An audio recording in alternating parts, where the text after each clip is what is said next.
Please, speak as you might to a young child or a golden retriever. It's an unfair game. They're schemers. Schemers trying to control their little worlds. The rich get richer, that's the law of the land. It's just money. Blasphemy! This is madness! I drink your milkshake.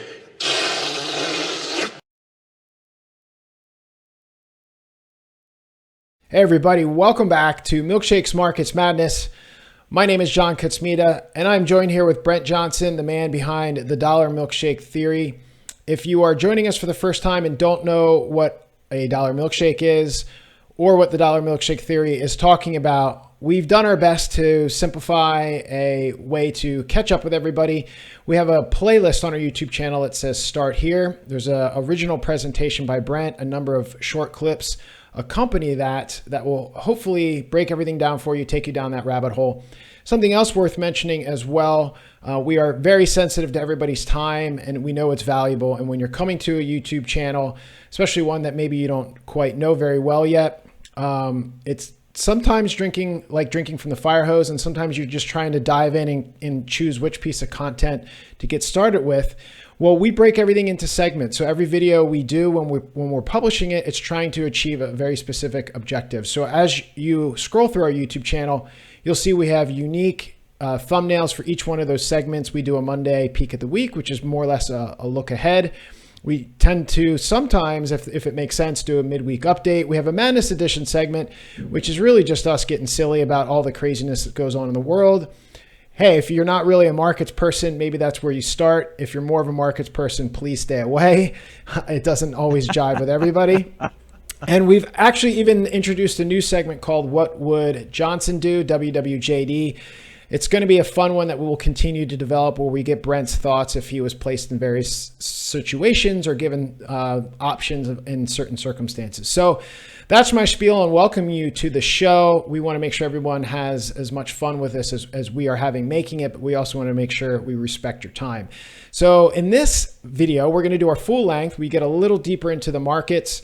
Maybe one or two topics. We peel back the layers a little bit more.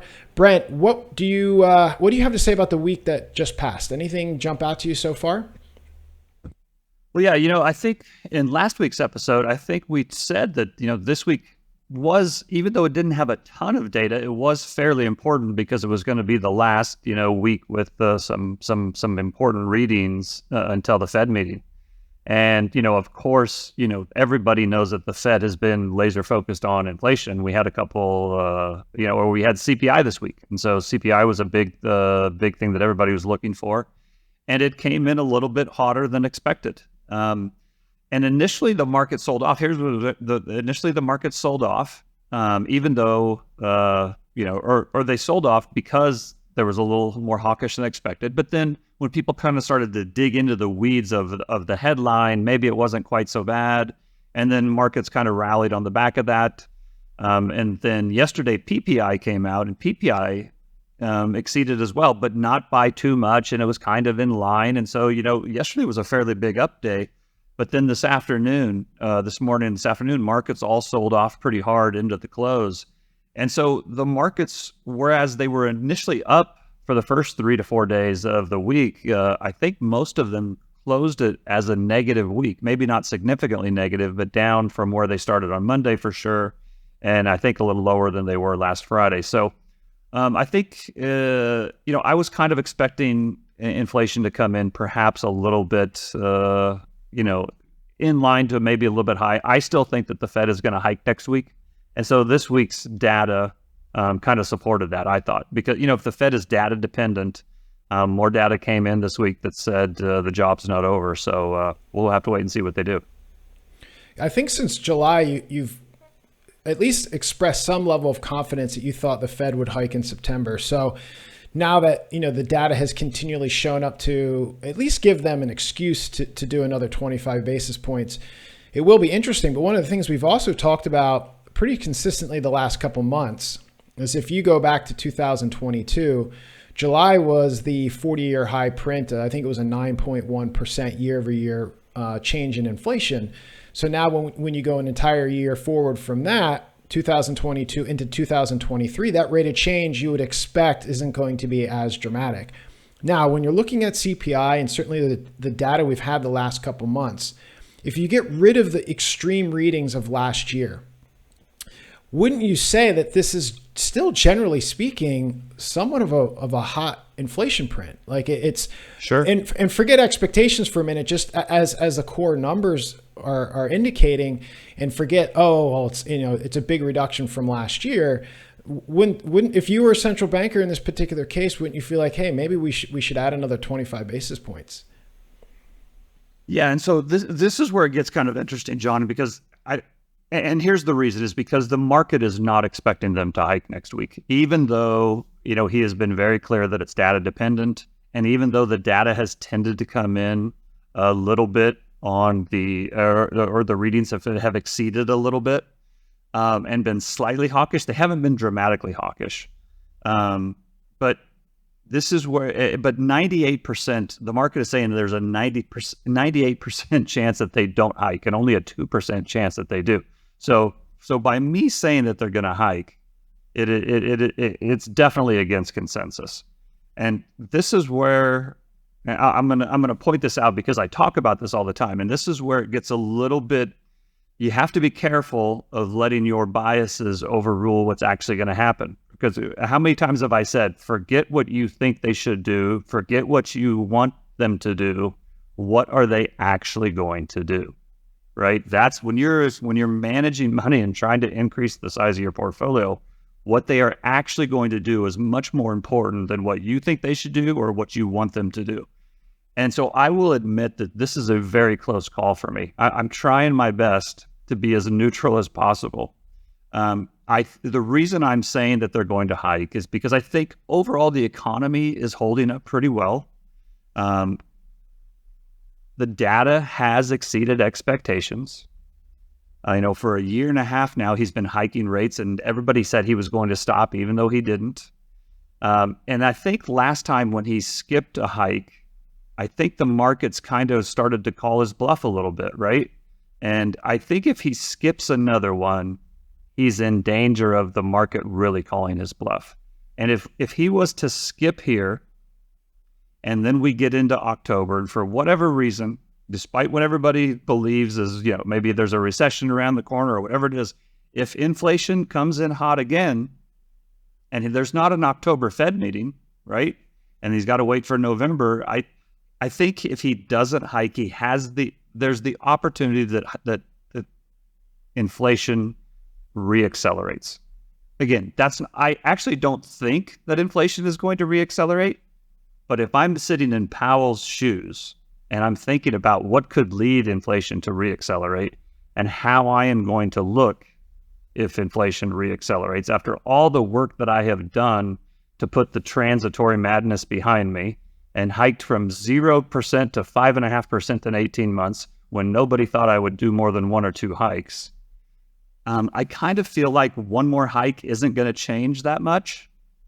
And it gives him a lot of, it helps his credibility tremendously if he hikes one more time. And I don't think it hurts that much by hiking one more time.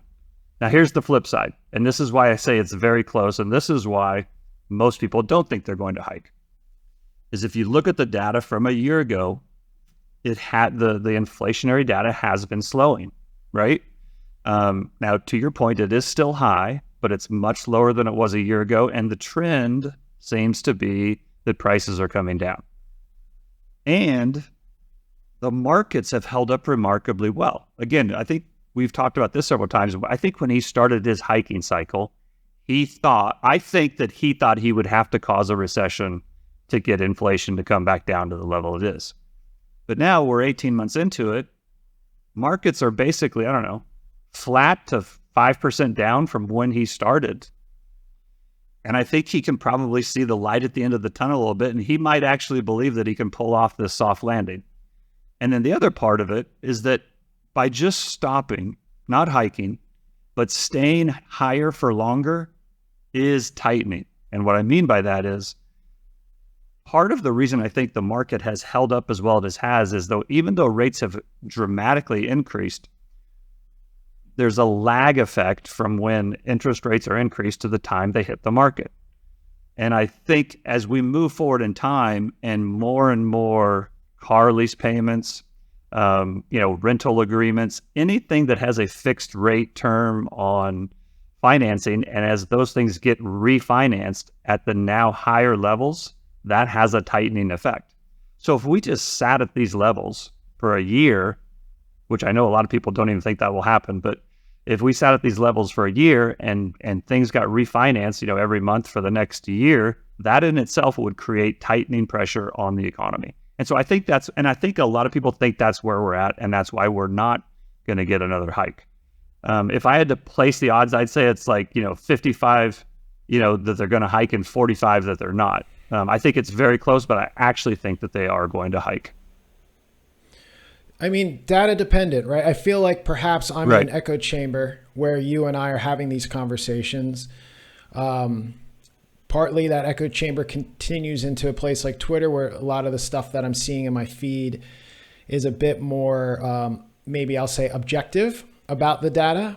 I saw a chart that Paul Krugman had posted, who's a joke of an economist, talking about how, look, inflation is down, but he basically removed everything from all the components, from shelter to fuel to you name it. So it's just, so I get the data dependent argument, and we kind of coined before the idea that we have this lag effect. We called it the lag boys, because anytime we talk about monetary policy and stuff that was going on in the economy, we'd get a ton of comments of like, everything's on a lag, you'll see the world's coming to an end in 12 months. So I get all that, but I guess what my question or volley back to you would be is, when I look at the data and we're talking about even considering the lag effect, so whether it's commercial real estate or whatever the leases and things that are ultimately going to be refinanced or affected by where pricing is today and the cost of credit is today.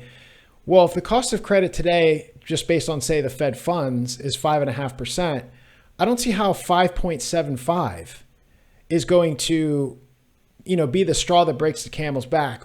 But contrary to that, in the present now, without considering lag, we still have really hyped up animal spirits. So when you're looking at the way asset markets are performing, and you've said this a number of times, the reason why, besides bonds, but the reason why the Fed is raising rates and enacting this aggressive monetary policy is because they want to bring the price and the value of collateral down. They want asset prices to come down. So I feel like in the near term, if the Fed pauses, the impact to everything, like you just said, everything he's been able to achieve up until this point feels like it's thrown out the door versus the risk of adding another 25 basis points.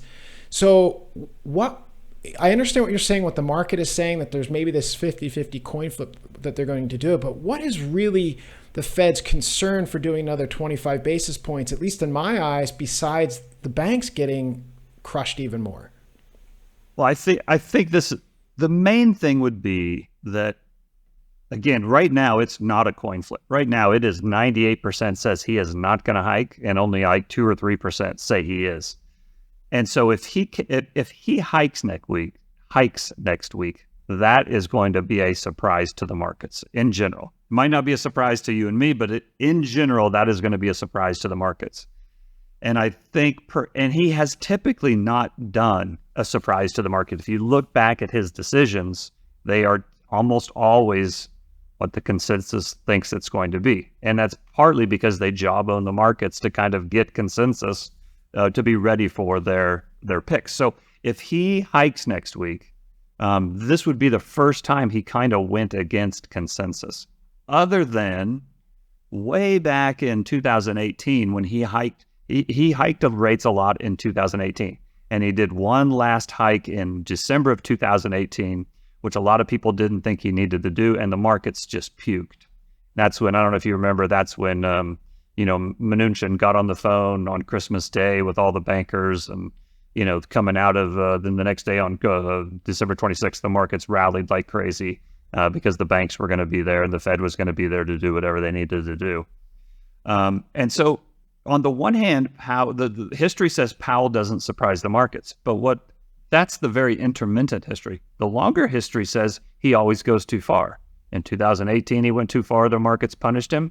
And then with QE, he went too far and the markets punished him with inflation. And now, so I kind of feel like, and this is maybe this is just a gut feeling, because again, I admit that it's very, very close, but I kind of feel like this is his chance to kind of bolster his credibility, right? And because if he doesn't hike, his credibility is going to take a little bit of a hit.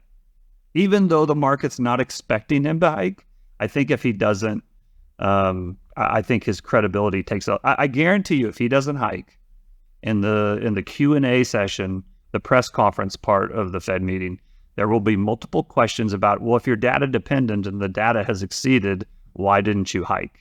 And he'll have to dance, a pretty nice little jig there in order to answer those. And so again, it's going to be very, very close, but I say he's gonna hike. So you've said before, sometimes, and it's kind of been a theme for you this week, sometimes you play the hand, sometimes you play the man. So it sounds like in this particular case, you're getting into the head of the player and you're playing the man. Yeah, that's right. That's exactly right. So while we're on the topic of inflation, we have not yet jumped on what has been an interesting kind of trend in market data, which it's politics, it's market data, it's kind of all of that, which is the SPR, the Strategic Petroleum Reserve, and some of the things that have been going on with oil prices. Because, not to backtrack on everything we just talked about, but, oil prices getting into the 9 handle suddenly, gives, I would say, Fed further reason to hike. Do you want to talk a little bit about the SPR, some of the things that are going on there? We have been really, really focused so far at the start of this conversation about markets, but I think some of your takes on the political nature of SPR might be a better place to start. Well, yeah, and it's interesting too. I don't know if you saw this, John, but I actually shorted some oil the other day. And today I bought puts on Exxon. And this does kind of relate to the whole Fed meetings. Again, I think that I think at least he will be more hawkish than people are expecting him to be. And I think he's probably going to raise rates. Now, that doesn't necessarily mean that oil falls, right? You could certainly have oil going up with them hiking. So this is not a direct correlation, but I just kind of feel like the big move. So oil is currently at its highest level of the year, right? And it's had a pretty big move up over the last couple months. And I think it was was it $70, $75 a couple of months ago, and now it's at 90 or 91 today. And so, I think if again, this goes to why if oil were to continue to 100, you're going to start having some inflationary pressures again. Anyway, going back to the SPR, part of the reason that I think that oil is going to sell off is I think it's come a long way very fast. I think the economy is slowing. I don't think it's necessarily falling off a cliff right now, but I think the economy is slowing. That could lead to some demand destruction for oil.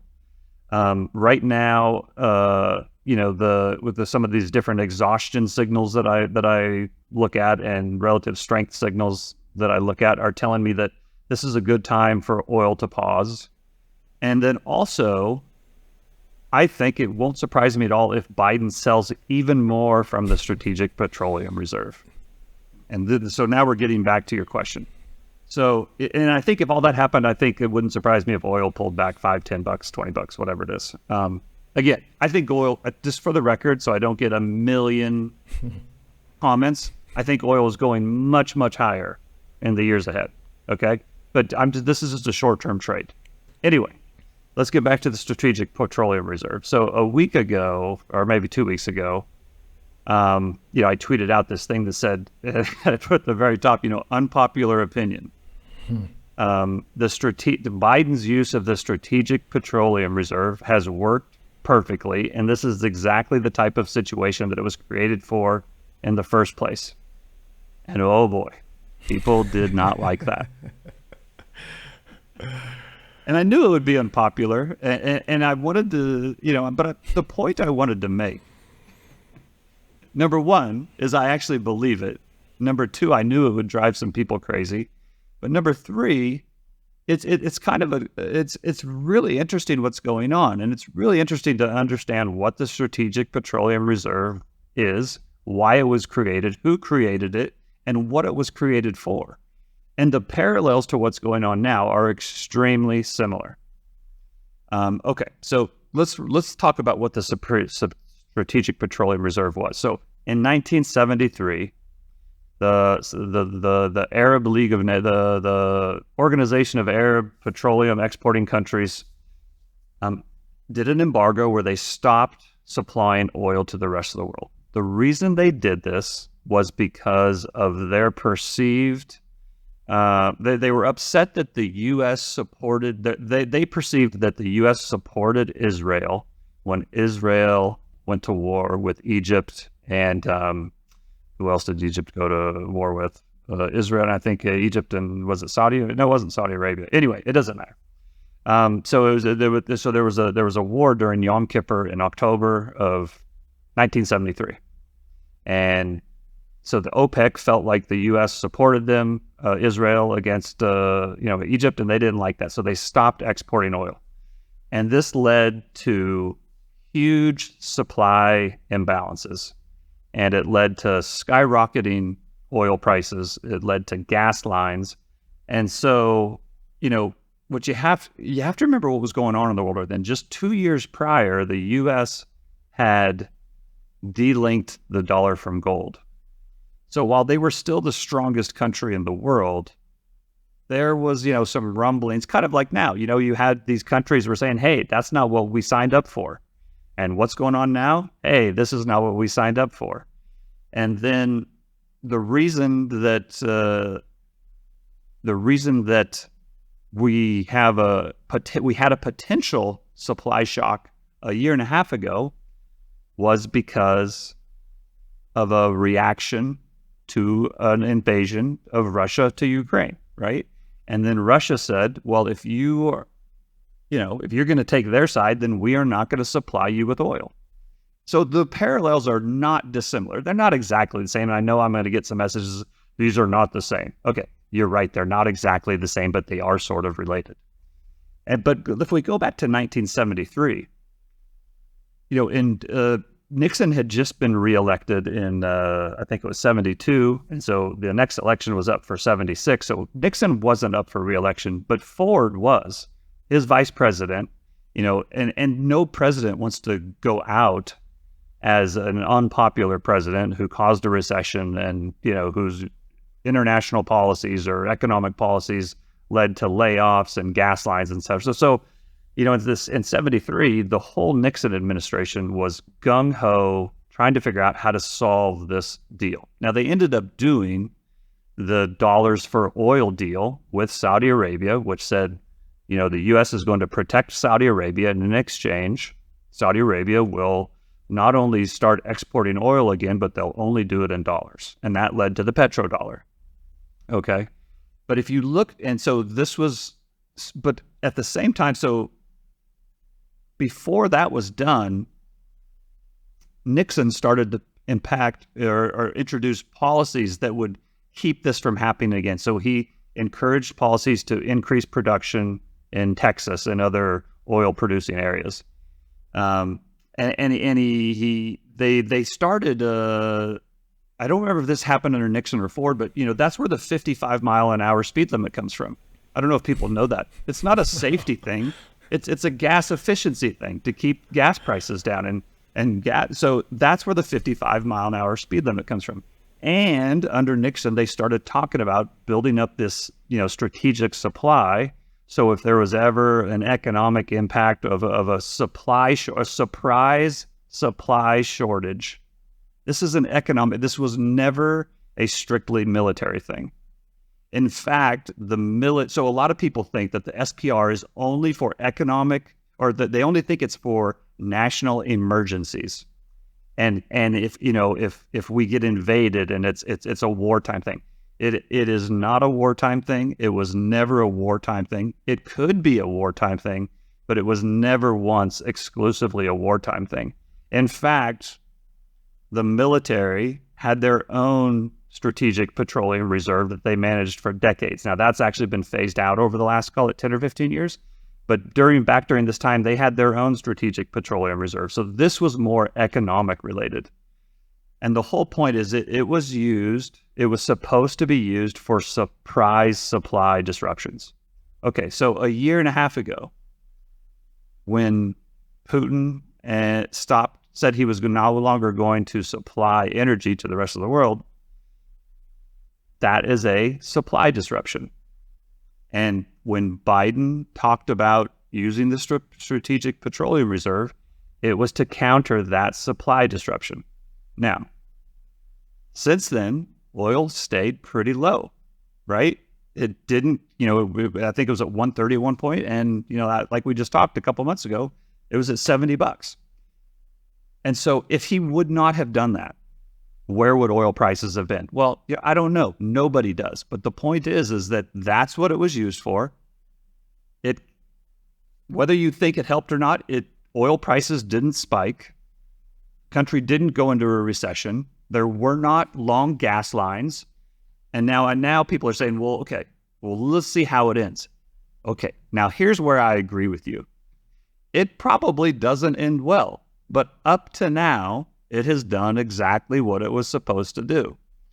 And so it'll be really interesting to see what happens from here. The other thing that's changed over the 50 years from when the Strategic Petroleum, oh, by the way, it didn't actually come in until Ford. The discussion started it, back when Nixon was still the president. But then when Nixon resigned and Ford took over in early 1975, Ford is the one that signed the deal that made it an actual program. And by the way, it gives the power to the president to decide. Congress doesn't get to decide. The military doesn't get to decide. It's not a congressional program. It's not a military program. It's at the president's discretion to use for economic reasons in case of a supply shock. So now the Strategic Petroleum Reserve is a lot lower than it was 50 years ago, right? And they've used up a lot of it. It wouldn't surprise me if Biden uses it even more as we head into an election next year. But this doesn't mean that it ends well, right? And in fact, it could end really, really badly. But the one thing that the U.S. does have going for it is that 50 years ago, we didn't produce that much oil and we were a huge importer. Now we are the biggest energy producer in the world and we export a lot of oil. If push really came to shove, we could produce oil for ourselves. And if we stopped exporting oil, people talk about what happened, what a nightmare it would be if Russia stopped exporting oil. Well, what if the U.S. stopped exporting? That would cause some problems as well. So I guess so that's my opinion. I'm sticking to it. The SPR was an economic program given to the president for economic reasons, a power given to the president for economic reasons. Biden used it. I don't think he should have, but he did, and it worked, and we'll see where it goes from here. So just so everyone's clear, what Brent just described is fact, not conspiracy. And if you want some conspiracy, I highly recommend you check out our Madness Edition video, which we'll be posting here at the start of the week. We go down some conspiracy rabbit holes. So it's really interesting, that backdrop. And I feel like as extreme as it may be, the U.S. government, military, et cetera, could always nationalize various oil fields and what have you if it became truly wartime or even just some other type of crisis, even if it was just economic. One of the things also worth pointing out too is, I think some of the knee-jerk reaction to really disappointment in the oil price for those who are very, very bullish oil is like, oh, well, they're manipulating the price with the SPR. It's the same conversation around, oh, well, they're manipulating gold with paper gold contracts. It's like, well, they're only manipulating these things when the price goes down. They're never manipulating them when the price goes up. And if you're such a market wizard and this manipulation is going on, how are you unable to profit in both directions? So it's something to keep in mind which we talk about a lot on the show, before you lose your mind about what is going on and the impact on price. And one of the things I think Brent always does such a phenomenal job of doing is bringing some color and context as to why these things are happening, so you don't get caught up in that should and and various vocabulary like that. Yeah, and to your point, I had a couple people come back to me and say that it was never about manipulating the price. It was true. It was all about supply. Well, the whole reason that you would use supply is because of price. Again, supply, demand, and price, they all go together. So, if somebody, didn't like me saying it was a price control, well, supply impacts price. And the only reason that you would increase supply is to keep price down. So again, the last point I would make is if this was just a wartime thing, then the power would have been given to the Congress, because Congress has to agree to go to war. It can't just be the president. And if it was strictly a military program, then the Joint Chiefs of Staff or somebody at the Army or the Navy or the Air Force would have had the control over it. Again, this was an economic program given to the power of the president. By the way, this is one thing, I'm just going to throw this out there. The president has the power to sell the oil, but if they're going to refill it, that has to be an act of Congress, because they have to authorize the spending to go buy the oil. Well, we'll have to see how well that goes, because we know Congress is agreeing on everything these days. And they're so good at picking up sweetheart deals in the stock market. Let's see if they know how to pick up some sweetheart deals when it comes to the oil price. Now, we've talked about inflation at the beginning of this show. We talked about CPI. We've also talked about some of the things that are going on in international markets, whether it's the politics behind the SPR, oil prices in general. I figure before we wrap up this full-length episode, one of the things that we should highlight on is that this past week we also did have the ECB, European Central Bank rate hike decision.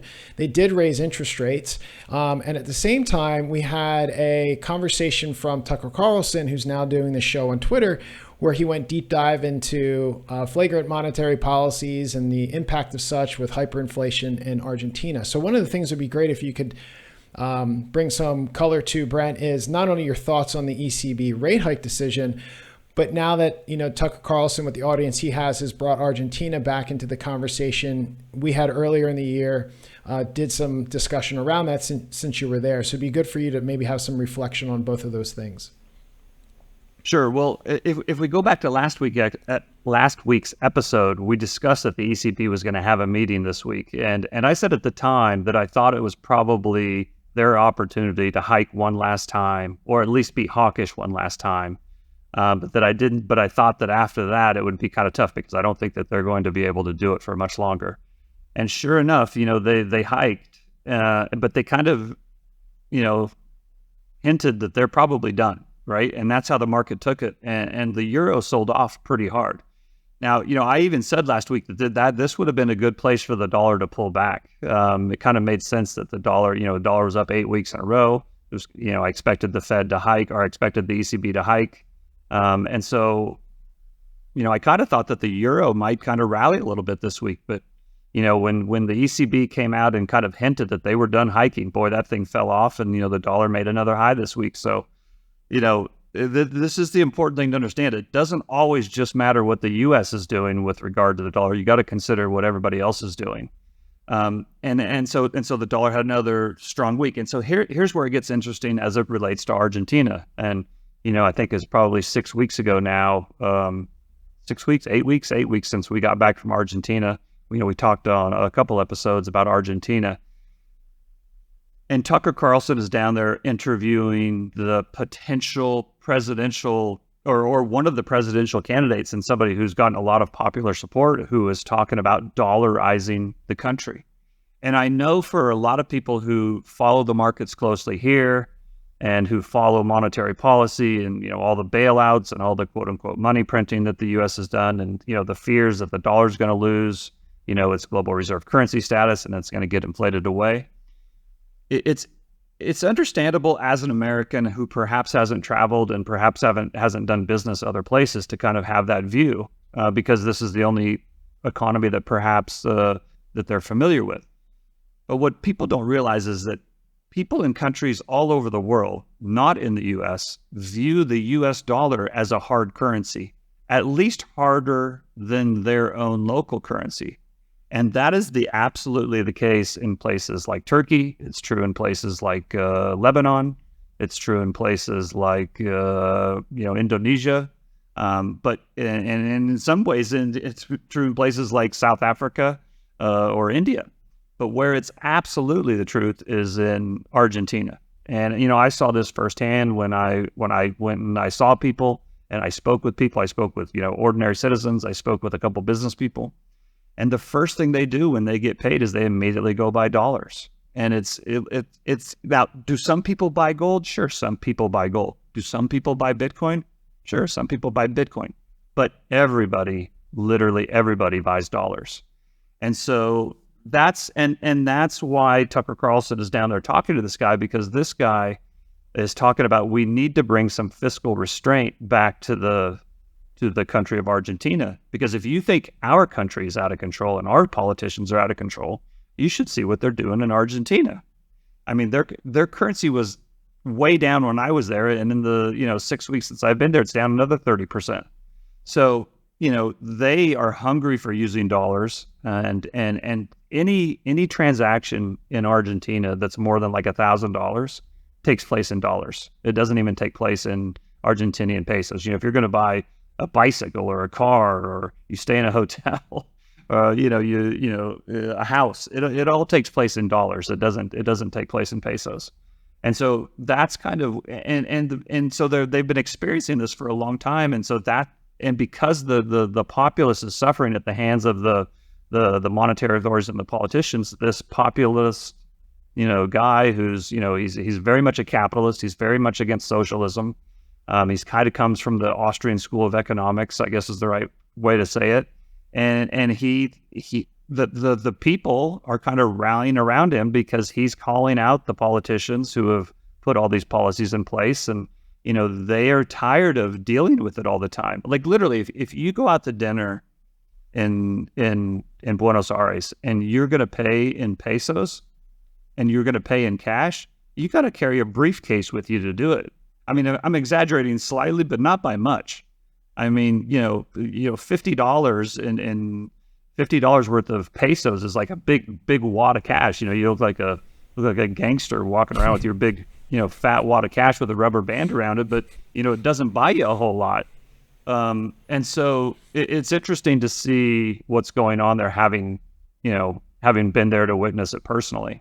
And that, to be honest, this is kind of one of the reasons that we decided to go there. One of the reasons we decided to go there is we heard it was just a beautiful country. We heard our dollar would go a long way there. And I wanted to kind of experience it firsthand. And it is really kind of amazing to have been there and now come back and see what's going on politically. Yeah, one of the things that's interesting when another country, well, it goes back to everything we've talked about with euro dollar markets, but when a country adopts the dollar as their currency, this has been a thing with El Salvador. They've made Bitcoin legal tender to kind of give them more flexibility. And obviously a limited supply situation like that where they don't control it doesn't necessarily give them total flexibility, but it's another option for them.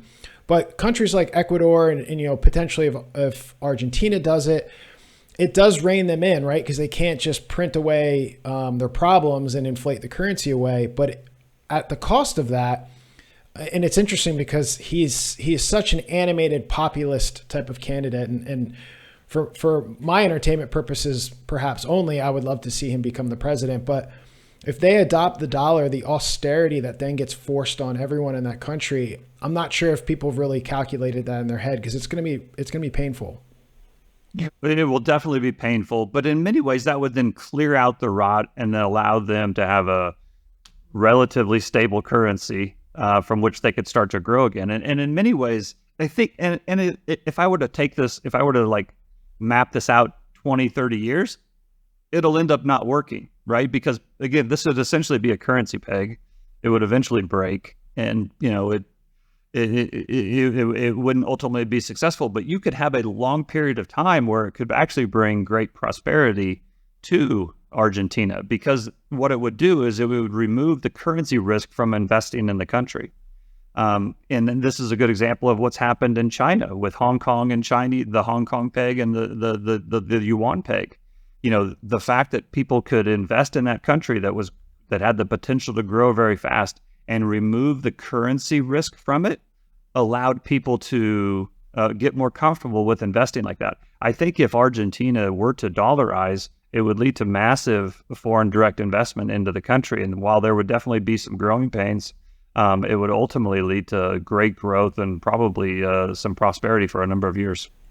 I don't know anybody who knows anything about Argentina who doesn't like it, doesn't like the people, and doesn't truly wish that it could fix this one problem. So your point's really valid. If the currency risk wasn't a factor, I could see a lot of foreign investment coming in.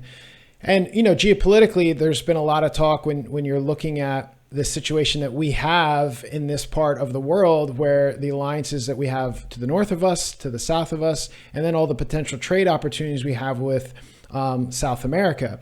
Chile was really kind of our best friend in a lot of cases with trade routes and other types of things. It was the strongest economy in South America, and that got all blown to bits. And a lot of people don't realize that going into COVID or into 2020, we had massive riots in Hong Kong, and we had massive riots in Chile, and then suddenly this virus breaks out. But the end result for Chile was this prospect of writing a new constitution. They've brought in delegates from all over different places around Chile, and those delegates for a long time were just arguing about how much money they can make, and not much has come of that. And it scared a lot of that business development.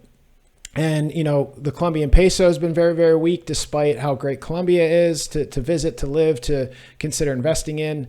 So Argentina's kind of, it's South America has one of those cleanest dirty shirts opportunity for a country like Argentina to take advantage of. Yeah, it's going to be really interesting to see how it plays out. Again, I think to me, this just really highlights that as many problems as we have here in the U.S., and listen, there are many, you travel to these other countries and you realize that on many ways we have it pretty good, and maybe things aren't quite as bad here as they are overseas.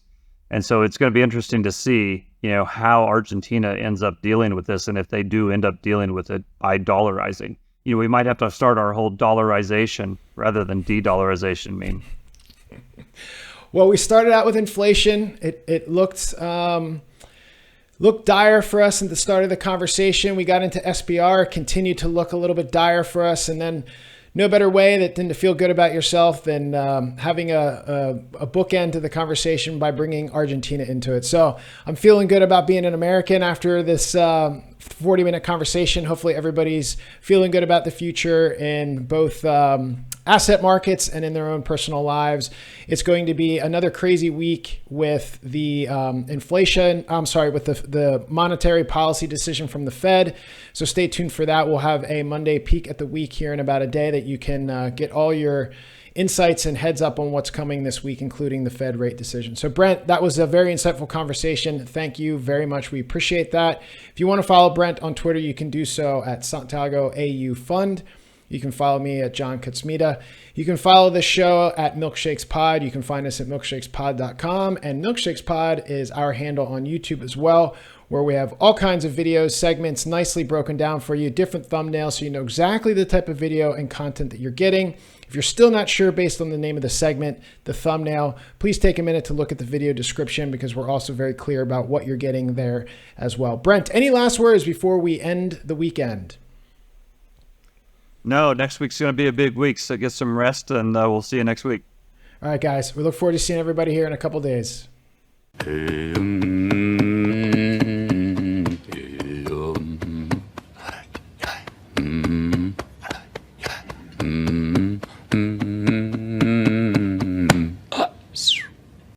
This show is provided for entertainment and informational purposes only. It should not be relied upon as legal, business, investment, or tax advice. Neither the hosts, guests, nor any funds they may manage intends to make an offer or solicitation for the sale or purchase of any specific securities, investments, or investment strategies.